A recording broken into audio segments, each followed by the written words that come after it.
Nay,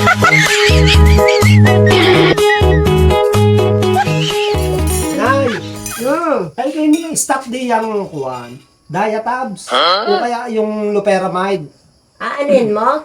Ay si Utoy, sira na naman ang tiyan ni Utoy. Ano kang sela ng tiyan ni Utoy? Basta mo may makain iba, agad isira ang tiyan. Ay, Ari, tama-tama. May taba ako ng baboy. Ari, kuhanin mo yung taba at yung painitin sa gasol. At pag nalabas ng mantika, ay ilahid mo sa labi. Ni Utoy, Oo. dito. Mm. Sigurado yan. Oo. Aprobado yan. Oo. Bay naman baboy, ano naman koleksyon ng taba ng baboy? Ay, alam mo ka ang baboy, kahit anong kainin, hindi nasisira ang tiyan. Gayo naman. Ay, akadalangan mo rin tabang are. Oo. At aking kakaunin la si Utoy. Sigurado kayo? Oo. Sige, wala namang masama kung susubukan. Tay, bakit mo po niluluto? Ay luto na. Sabi ni Lola, palalabasin lang utoy natin ang mantika. At pag lumabas ang mantika, iaano natin sa iyong labi para hindi na magiging masirain ang iyong tiyan. Kahit anong iyong kainin, hindi na masisira ang iyong tiyan. Labas ng mantika. Init.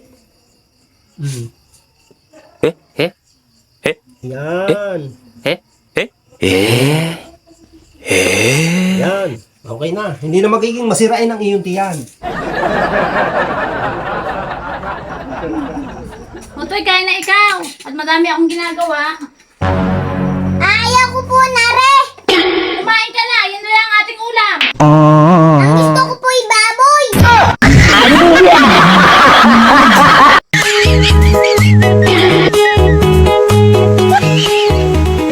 Paislaw, ba hindi ka pa nauwi?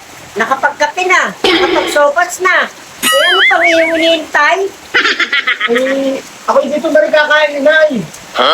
Ay, wala kaming pangulam. Miskin ako. Basta ako dito kakain. Abi, hindi ka makauwi sa inyo. Dadalo ka ng hakbang at nasa inyo na. Ala, ako dito muna, Inay. Basta ako dito muna. At bakit dito ka pa dadalo ng pagkain? Eh, kasi sarap ng ulam sa inyo. Ala, basta ako dito kakain. Kahit walang pang-ulam. At, Hindi naman natila ang ulan. Padalawang araw na. ay ano ngayon sa hindi natila ang ulan? Kwan Inay ang aking mga laman nanginginig na. At saka ang aking tuhod ano na, nangangatog na. At bakit? Paano kayo na kanyang ina? Natawag na naman.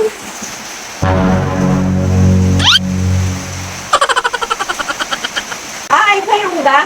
Dito ka na lang muna.